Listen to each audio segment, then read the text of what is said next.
Good morning friends. આજે આપણે જોવાનું છે કે સ્ત્રોતો કે જે નૈસર્ગિક સ્ત્રોતો છે એ બધાનું વ્યવસ્થાપન શા માટે જરૂરી છે। વિદ્યાર્થી મિત્રો, આગળ આપણે પર્યાવરણને બચાવવા માટે 5 R નો ઉપયોગ આપણે જોઈ ગયા છે। એ 5 R ની જો આપણે વાત કરીએ તો એની અંદર શું છે તો એક છે રિફ્યુઝ, રિફ્યુઝ એટલે ના પાડવો। બીજું છે રિડ્યુસ, રિડ્યુસ એટલે કે એનો ઓછો ઉપયોગ કરવો। ત્રીજું છે રીયુઝ, રીયુઝ એટલે કે પુનઃ ઉપયોગ કરવો। ચોથું છે રીપર્પોઝ, રીપર્પોઝ એટલે કે હેતુ ફેર કરવો। આપણે જે વસ્તુનો પહેલા જે કામ માટે ઉપયોગ કરતા હતા એ વસ્તુ તૂટ્યા પછી કે એનો ઉપયોગ થઈ ગયા પછી એનો બીજા કોઈ કામ માટે ઉપયોગ કરવો। અને પાંચમું છે રિસાયકલ એટલે કે પુનઃ ચક્રીયકરણ। હવે આપણે જે આ નૈસર્ગિક સ્ત્રોતોનો ઉપયોગ કરીએ છીએ તો શા માટે નૈસર્ગિક સ્ત્રોતોનું વ્યવસ્થાપન જરૂરી છે। તો વિદ્યાર્થી મિત્રો, આપણે જોઈએ કે આપણે શેનો ઉપયોગ કરીએ છીએ કે આપણે રોડનો, રસ્તાનો કે ઇમારતનો જે આપણે ઉપયોગ કરીએ છીએ એટલું જ નહીં, પણ આપણે જે કંઈ પણ બધી જ વસ્તુનો ઉપયોગ કરીએ છીએ જેમ કે આપણે ખોરાક, કપડા, ફર્નિચર, લાકડું, કાગળ, ઓજાર, વાહન વ્યવહાર, આ જે કંઈ પણ આપણે બધી જ વસ્તુનો ઉપયોગ કરીએ છીએ એ આપણને પૃથ્વી પર આવેલા કોઈક ને કોઈક સ્ત્રોતમાંથી આપણને એ બધી વસ્તુઓની કાચી સામગ્રી આપણને શું થાય છે મળે છે। જેમ કે આપણે ફર્નિચર બનાવીએ છીએ તો ફર્નિચર માટેનું લાકડું આપણને વનસ્પતિમાંથી મળે છે। ખોરાકની વાત કરીએ તો એ પણ આપણને વનસ્પતિમાંથી મળે છે। કપડાની વાત કરીએ તો એના માટેના રેસાઓ આપણને જુદે જુદે જેમ કે ઊન છે એ બધામાંથી આપણને મળે છે। તો આ રીતે આપણે જે કંઈ પણ વસ્તુઓનો ઉપયોગ કરીએ છીએ બધી જ વસ્તુ આપણને પૃથ્વી પરના કોઈક ને કોઈક સ્ત્રોતમાંથી આપણને મળે છે, સિવાય કે આપણને એક વસ્તુ જે પૃથ્વીની બહારથી આપણને મળે છે અને એ છે ઉર્જા। ઉર્જા જે છે તે આપણને સૂર્યમાંથી મળે છે, પણ સૂર્યમાંથી મળતી ઉર્જા પણ આપણે પૃથ્વી પરના સજીવો અને વિવિધ ભૌતિક અને રાસાયણિક પ્રક્રિયા થઈને ત્યાર પછી આપણને એ ઉર્જાનો પણ શું થાય છે ઉપયોગ થાય છે। જેમ કે આપણે વાત કરીએ કે આપણને ઉર્જા શેમાંથી મળે છે તો પહેલા વનસ્પતિ પ્રકાશ સંશ્લેષણની ક્રિયા દરમિયાન ખોરાક બનાવે છે। એ ખોરાકની અંદર ગ્લુકોઝ છે તો એ ગ્લુકોઝનો આપણે ઉપયોગ કરીએ છીએ તો ગ્લુકોઝનું વિઘટન થાય છે અને ત્યાર પછી આપણને શું થાય છે ઉર્જા મળે છે। તો આ છે વિદ્યાર્થી મિત્રો, આપણે જોઈએ કે આપણને જે કંઈ પણ વસ્તુનો આપણે ઉપયોગ કરીએ છીએ એ પૃથ્વી પરના કોઈક ને કોઈક સ્ત્રોતમાંથી મળે છે। હવે આ જે બધા સ્ત્રોતો છે એ સ્ત્રોતોનો વિવેકપૂર્ણ ઉપયોગ કરવો શા માટે જરૂરી છે વિદ્યાર્થી મિત્રો? તો પહેલી વસ્તુ તો આ જે બધા સ્ત્રોત છે નૈસર્ગિક સ્ત્રોતો જે છે એ કેવા છે? મર્યાદિત છે। નૈસર્ગિક સ્ત્રોતો કેવા છે? મર્યાદિત છે, એટલે કે એનો જથ્થો અમુક લાંબા સમય પછી શું થશે? ખૂટી જશે। બીજી વસ્તુ, હવે સ્વાસ્થ્ય સેવાઓમાં પણ શું આવ્યો છે વિદ્યાર્થી મિત્રો? ટેકનોલોજી આવી છે, સુધારો આવ્યો છે, જેને કારણે મૃત્યુ દર ઓછો થયો છે અને જન્મ દર શું થયો છે? વધી ગયો છે, જેને કારણે જનસંખ્યા પણ તીવ્ર ગતિથી શું થવા માંડી છે? વધવા માંડી। અને જેમ વિદ્યાર્થી મિત્રો વસ્તી વધારો થશે તેમ દરેક વસ્તુની માંગ પણ શું થતી જવાની છે? વધતી જવાની છે। આમ દિવસે ને દિવસે વસ્તી કૂદકે ને ભૂસકે આગળ વધે છે, પરિણામે જરૂરિયાતો પણ શું થતી જાય છે? વધતી જાય છે। બીજું, પ્રાકૃતિક સ્ત્રોતો અથવા તો નૈસર્ગિક સ્ત્રોતોનું જે વ્યવસ્થાપન છે એ વ્યવસ્થાપન કરતી વખતે આપણે ખૂબ આગળનું વિચારવાનું છે વિદ્યાર્થી મિત્રો, બરાબર? જે જથ્થો છે તે ફક્ત આપણે જ નથી વાપરીને પૂરો કરવાનો, આપણી જે આવનારી પેઢી છે એ પેઢીને પણ લાંબા સમય સુધી એ જથ્થો શું કરવો જોઈએ? આવનાર પેઢીને એ જથ્થો ચાલવો જોઈએ। એટલા માટે આપણે એ જથ્થાનો શું કરવો જોઈએ? વિવેકપૂર્ણ ઉપયોગ કરવો જોઈએ, બરાબર? એટલે કે દીર્ઘકાલીન દ્રષ્ટિકોણને આપણે ધ્યાનમાં રાખીને વાપરવું જોઈએ કે જેનાથી આગળની પેઢી સુધી તે સ્ત્રોતો પ્રાપ્ત રહે।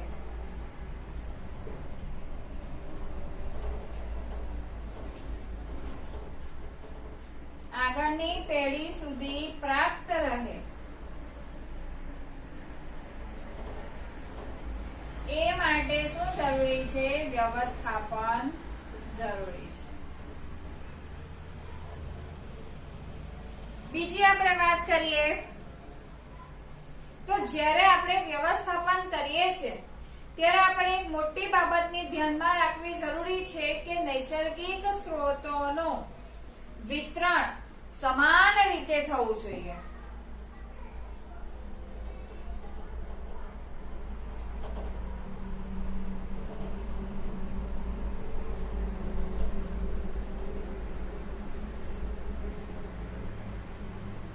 વિતરણ કેવી રીતે થવું જોઈએ વિદ્યાર્થી મિત્રો? સમાન રીતે થવું જોઈએ.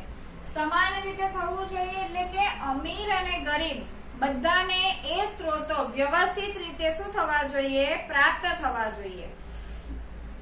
એટલે કે એવું નહીં કે જેમની પાસે પૈસા ઘણા છે, જેમની પાસે શક્તિ અને પાવર વધારે છે એવા વ્યક્તિને જ મળવું જોઈએ, તો એને લીધે ગરીબો શું રહી જાય છે વિદ્યાર્થી મિત્રો? વંચિત રહી જાય છે. જેમ કે આપણે એક વાત કે પાણીનું ટેન્કર આપણે મંગાવીએ છીએ તો જેની પાસે વધારે પૈસા હોય તો તેની જ ઘરે ટેન્કર પાણીનું આપણે જાય છે, તો બાકીના જે ગરીબો વર્ગ છે એને પાણી મળશે નહીં. એટલે કે આ જે બધા સ્ત્રોતો છે, આ જે વ્યવસ્થાપન માટેની વાત છે, તો એ બધાની અંદર સમાન રીતે એનું શું થવું જોઈએ વિદ્યાર્થી મિત્રો? વિતરણ થવું જોઈએ. એટલે કે અમીર હોય કે ગરીબ હોય એ દરેકને તેનો સરખો લાભ મળવો જોઈએ.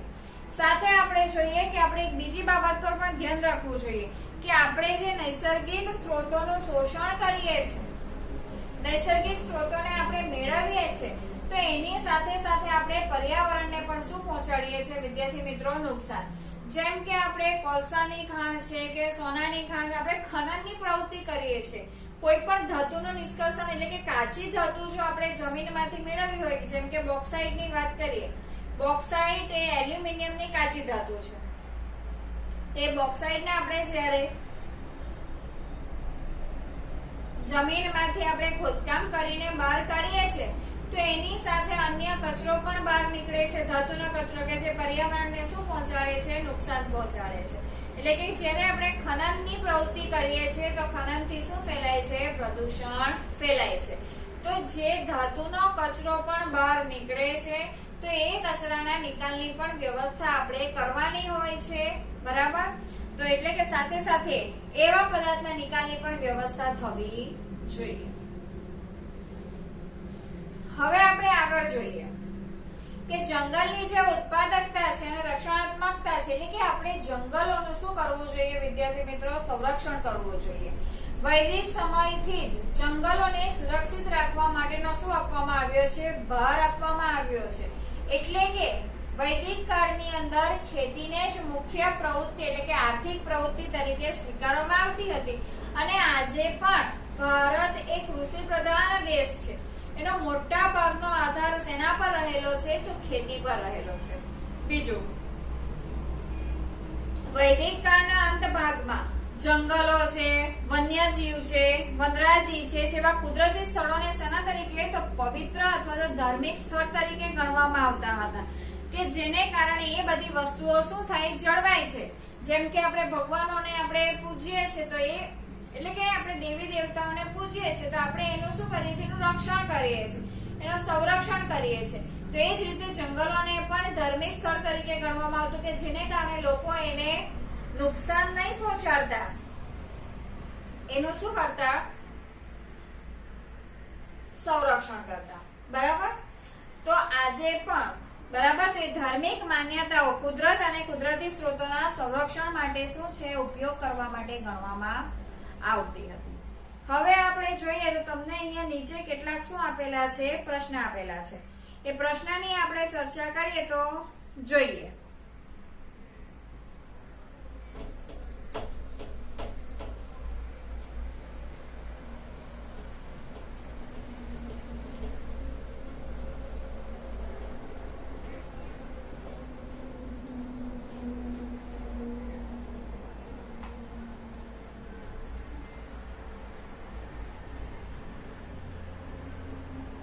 પ્રશ્ન છે તમને પાના નંબર 271 પર આપેલું છે.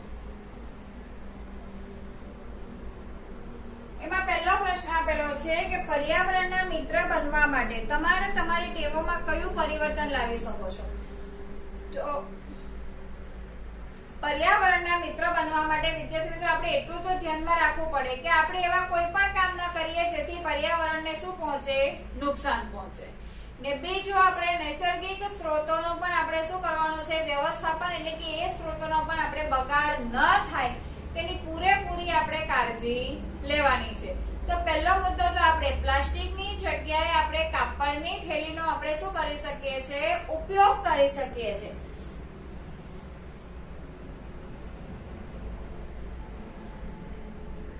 તો પ્લાસ્ટિક બેગની જગ્યાએ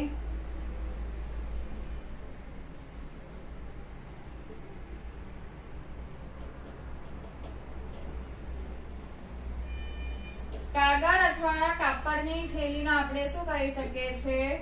ઉપયોગ. પછી બીજી વસ્તુ, આપણે ટૂંકા અંતરે જવા માટે આપણે કોનો ઉપયોગ કરી શકીએ છીએ? સાયકલનો ઉપયોગ કરી શકીએ છીએ. પછી આપણે બને ત્યાં સુધી સરકારી વાહનોનો પણ આપણે ઉપયોગ કરી શકીએ છીએ.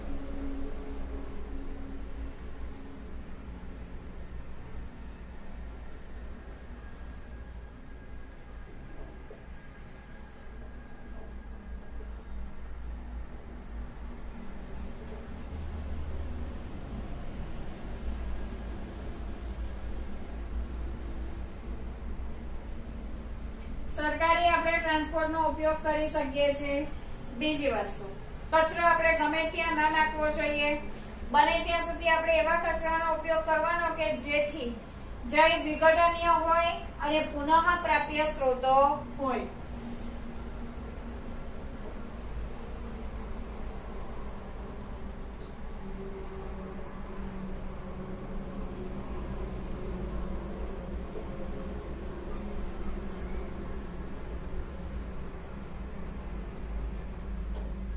બીજું, પાણીનો આપણે બગાડ કરવાનો નહીં. પાણીનો બગાડ પણ નહીં અને પાણીનું પ્રદૂષણ પણ નહીં. જરૂર ના હોય ત્યારે લાઇટ, પંખાની સ્વિચો પણ શું કરવાની? બંધ.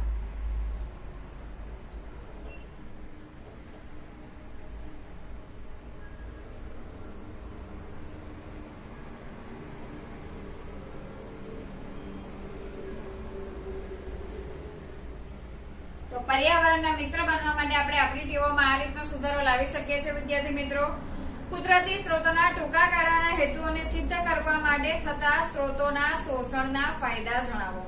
વિદ્યાર્થી મિત્રો, કુદરતી સ્ત્રોતો જે છે ટૂંકા ગાળા માટે જો આપણે સ્ત્રોતોનો વપરાશ કરીએ તો એ સ્ત્રોતો આપણે ભાવિ પેઢી માટે આપણે બચાવી શકીએ નહીં. એટલે કે ભાવિ પેઢીના વપરાશ માટે એ સ્ત્રોતો રહી શકે નહીં. તે ફક્ત જે અત્યારે હાલની પેઢી છે એની જ જરૂરિયાત એ શું કરી શકે છે? પૂરી કરી શકે છે. બીજું, તેનાથી ઔદ્યોગિક અને કૃષિ વિકાસ કેવો બનશે? વિદ્યાર્થી મિત્રો, ઝડપી બનશે અને પરિણામે તેનો આર્થિક વિકાસ પણ કેવો થશે?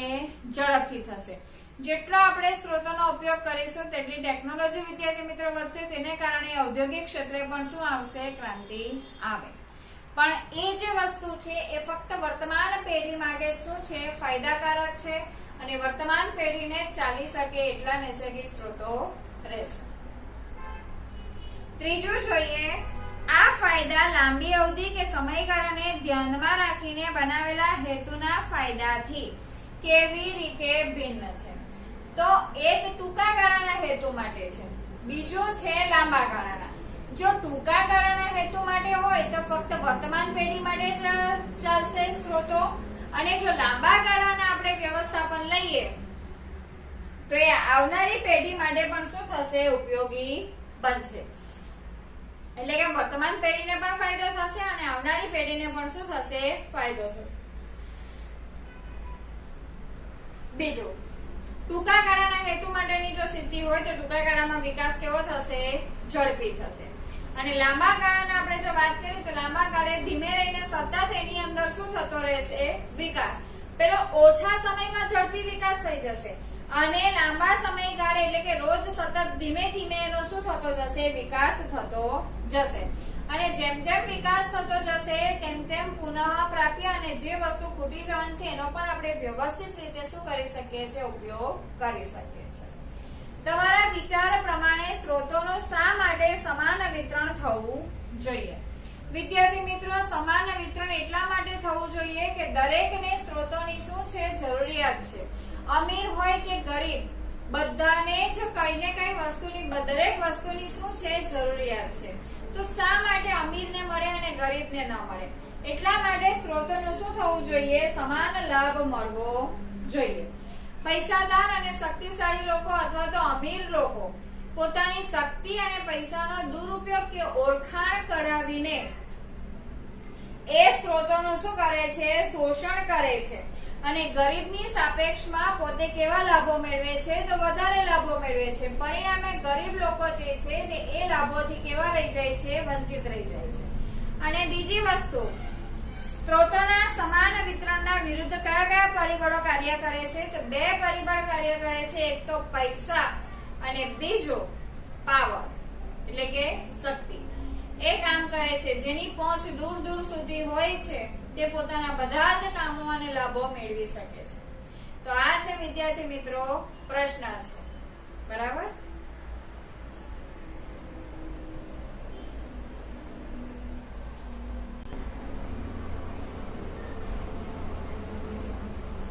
હવે જોઈએ આપણે વિદ્યાર્થી મિત્રો આગળનો નવો ટોપિક છે જંગલો અને વન્યજીવન.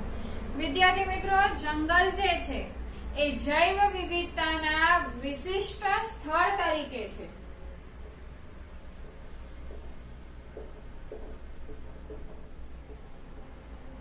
વિશિષ્ટ સ્થળ તરીકે કોણ છે?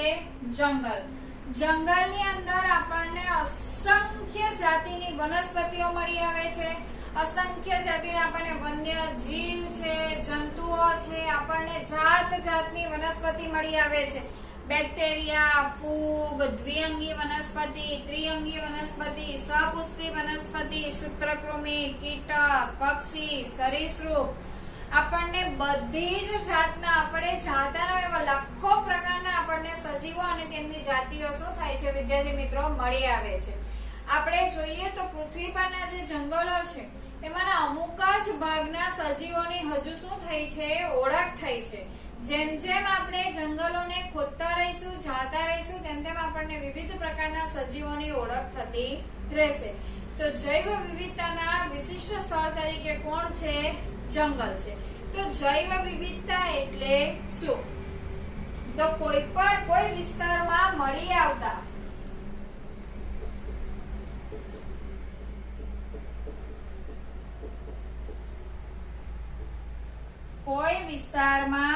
આવતા વિવિધ જાતિના સજીવ સ્વરૂપો.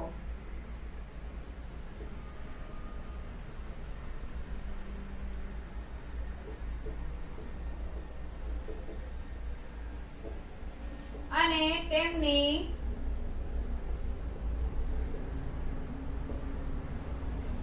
સંખ્યાને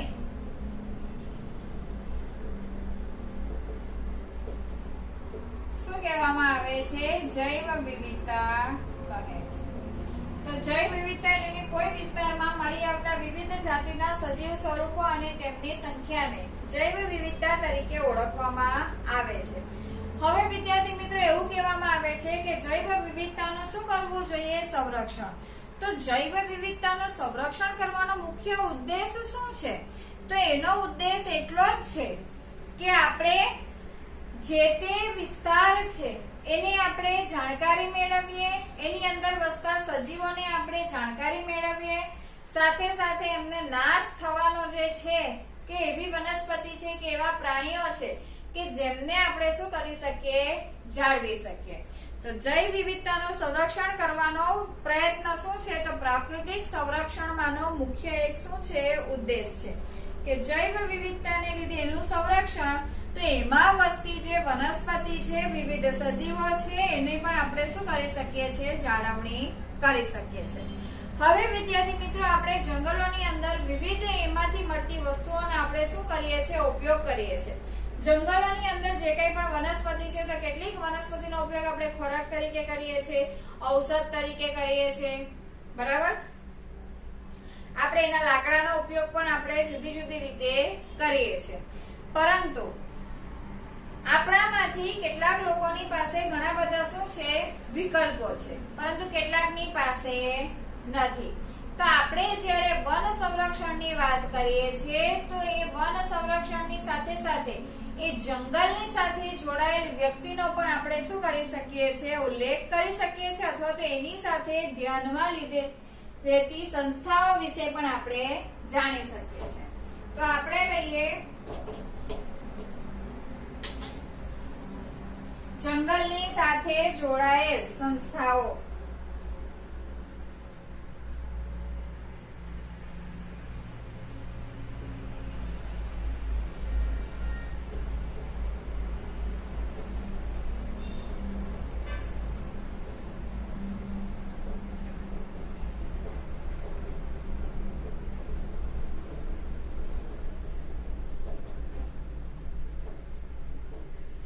પહેલી વસ્તુ છે કે વિદ્યાર્થી મિત્રો, જે લોકો જંગલોની આસપાસ રહેતા હોય છે તે પોતાની અનેક જરૂરિયાત માટે કોના પર આધાર રાખે છે, તો જંગલ પર આધાર રાખે છે. તો જંગલની અંદર અને તેની નજીક રહેનાર વ્યક્તિ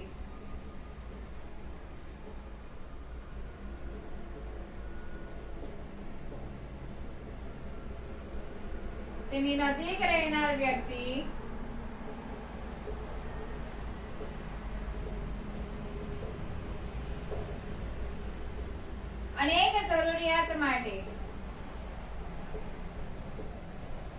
કોના પર નિર્ભર રહે છે, તો જંગલ પર નિર્ભર રહે છે. બીજું, હવે જે લોકોને આપણે રેન્જ ફોરેસ્ટ ઓફિસર કેવા જોયા છે કે સરકારના વન વિભાગ છે કે જેમની પાસે જંગલોનું શું છે નિયંત્રણ છે, તો એ જંગલોનું પણ નિયંત્રણ કરે છે અને જંગલમાંથી પ્રાપ્ત થતા સ્ત્રોતોનું પણ શું કરે છે, નિયંત્રણ કરે છે. તો સરકારના જે વન વિભાગ છે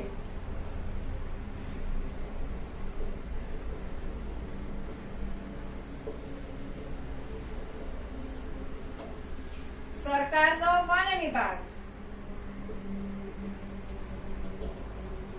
એ જંગલોનું પણ નિયંત્રણ કરે છે અને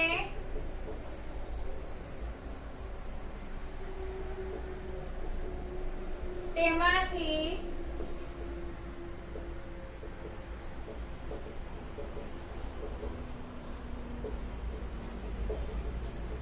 પ્રાપ્ત થતા સ્ત્રોતોનું પણ શું કરે છે, નિયંત્રણ કરે છે. ત્રીજી વસ્તુ આપણે લઈએ ઉદ્યોગ પ્રેમી. જે ઉદ્યોગપતિઓ છે, બરાબર, તે લોકો વ્યવસાય માટે જે વસ્તુનો શું કરે છે, ઉપયોગ કરે છે. જેમ કે ટીમરૂના પર્ણનો ઉપયોગ શાના માટે થાય છે, બીડી બનાવવા માટે થાય છે. તો બીડી બનાવવાથી લઈને કાગળ બનાવવા માટે વનસ્પતિના વિવિધ એટલે કે કાગળ મીણ સુધી જંગલની વિવિધ નિપજોનો શું કરે છે, ઉપયોગ કરે છે. કે તેઓ જંગલના કોઈ પણ એક વિસ્તાર પર આધારિત હોતા નથી. એને તો શાનાથી મતલબ છે વિદ્યાર્થી મિત્રો, કે ટીમરૂના પર્ણ. હવે આ વિસ્તારમાં નહીં મળ્યા તે લોકો બીજા વિસ્તારમાંથી પણ એ ટીમરૂના પર્ણનો શું કરે છે, ઉપયોગ કરે છે. એટલે કે કોઈ એક વિસ્તાર આધારિત હોતા નથી. તો બીજું કોણ આવી ગયું વિદ્યાર્થી મિત્રો, ઉદ્યોગપતિઓ.